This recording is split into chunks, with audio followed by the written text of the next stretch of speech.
ఒక ఆలయం. అక్కడ వేల సంఖ్యలో పాములు. అయినా భక్తులకు భయం లేదు. ఎందుకు? వందల రహస్యాలను తనలో దాచుకున్న ఆలయం గురించి మనం తెలుసుకుందాం.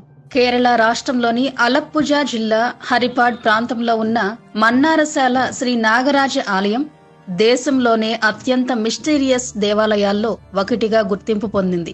సర్పారాధనకు ప్రసిద్ధి చెందిన ఈ ఆలయం దట్టమైన అడవి మధ్యలో ప్రత్యేక నిర్మాణ శైలితో నిలుస్తోంది.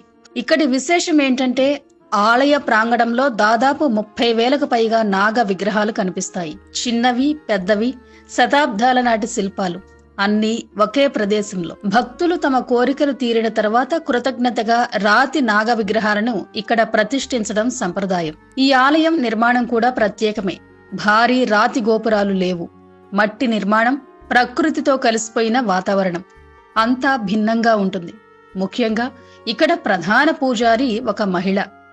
ఆమెను వలియమ్మ అని పిలుస్తారు. సర్పదేవత ప్రతినిధిగా భావించే ఆమె ఆలయ ఆచారాలను నిర్వహించడం ఈ క్షేత్రానికి ప్రత్యేక గుర్తింపును తెచ్చింది.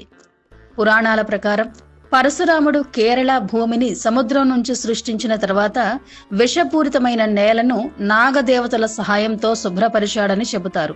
ఆ కృతజ్ఞతార్థం నాగరాజుకు ఈ ఆలయాన్ని నిర్మించారనే విశ్వాసం ఉంది. ప్రతి సంవత్సరం మలయాళ మాసం తులంలో జరిగే మన్నారశాల అయిల్యం ఉత్సవం ఈ ఆలయంలో అత్యంత వైభవంగా నిర్వహించబడుతుంది. వేలాది మంది భక్తులు పాల్గొంటారు. ఆ రోజున అడవి మార్గాల్లో ఊరేగే సర్ప విగ్రహాలు, ధూప, గంధ సువాసనలు ఒక విభిన్న ఆధ్యాత్మిక అనుభూతిని కలిగిస్తాయి. పాములతో నిండిన ప్రాంగణం, కానీ ఎలాంటి భయం లేదు. ఇది కేవలం ఒక ఆలయం కాదు, విశ్వాసం, పురాణం, ప్రకృతి కలిసిన ఒక రహస్య ప్రపంచం. ఇలాంటి మరిన్ని మిస్టరీ కథల కోసం రియల్ మిస్టరీస్ అండ్ ఫ్యాక్ట్స్ ఛానల్ను ఫాలో అవ్వండి.